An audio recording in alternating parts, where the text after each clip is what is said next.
I have especially watched over the last 6 or 7 weeks as both of them have really taken a final exam with respect to this economic crisis that we are in and coming out of the conventions. And I must say that I've gotten a good measure of both. In the case of Mr. McCain, I found that he was a little unsure as to how to deal with the economic problems that we were having. And almost every day there was a different approach to the problem, and that concerned me. It's got the sensing that he didn't have a complete grasp of the economic problems that we had. And I was also concerned at the selection of Governor Palin. She's a very distinguished woman, and she's to be admired. But at the same time, now that we have had a chance to watch her for some 7 weeks, I don't believe she's ready to be President of the United States, which is the job of the Vice President. And so that raised some question in my mind as to the judgment that Senator McCain made. On the Obama side, I watched Mr. Obama, and I watched him during this 7-week period, and he displayed a steadiness, an intellectual curiosity, a depth of knowledge, and an approach to looking at problems like this and picking a vice president that I think is ready to be president on day one, and also in not just jumping in and changing every day, but showing intellectual vigor. I think that he has a definitive way of doing business that would serve us well. I also believe that on the Republican side, over the last 7 weeks, the approach of the Republican Party and Mr. McCain has become narrower and narrower. Mr. Obama, at the same time, has given us a more inclusive, broader reach into the needs and aspirations of our people. He's crossing lines, ethnic lines, racial lines, generational lines. He's thinking about all villages have values, all towns have values, not just small towns have values. And I've also been disappointed, frankly, by some of the approaches that Senator McCain has taken recently, or his campaign has, on issues that are not really central to the problems that the American people are worried about. This Bill Ayers situation that's been going on for weeks became something of a central point of the campaign. But Mr. McCain says that he's a washed-out terrorist, but then why do we keep talking about him?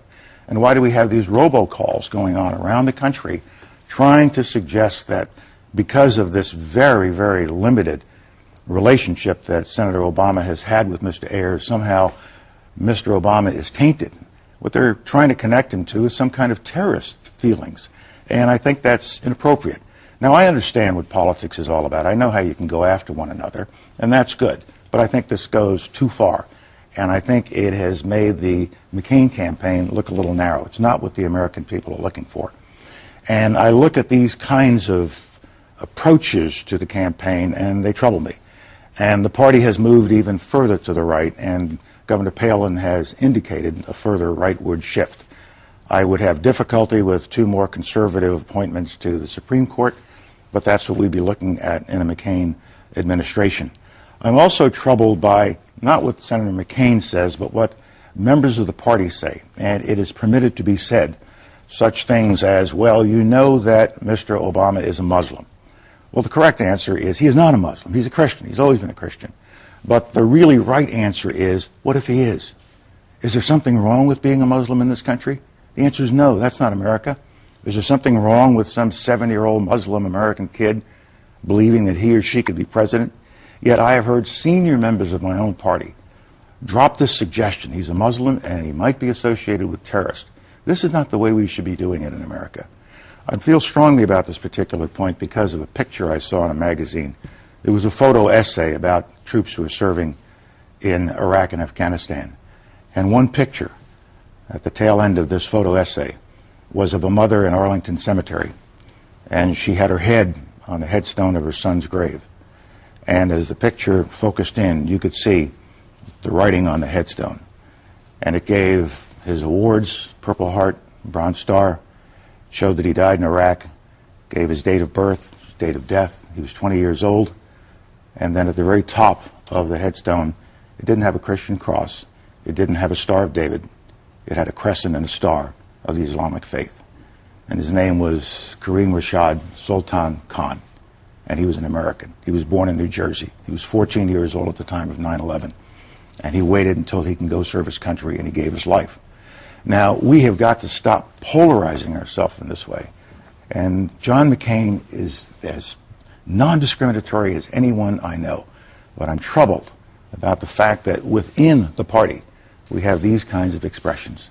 So when I look at all of this, and I think back to my Army career, we've got two individuals, either one of them could be a good president.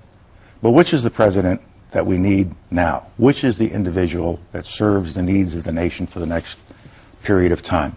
And I come to the conclusion that because of his ability to inspire, because of the inclusive nature of his campaign, because he is reaching out all across America, because of who he is and his rhetorical abilities, and we have to take that into account, as well as his substance. He has both style and substance. He has met the standard of being a successful president, being an exceptional president. I think he is a transformational figure. He is a new generation coming into the world, onto the world stage, onto the American stage, and for that reason, I'll be voting for Senator Barack Obama.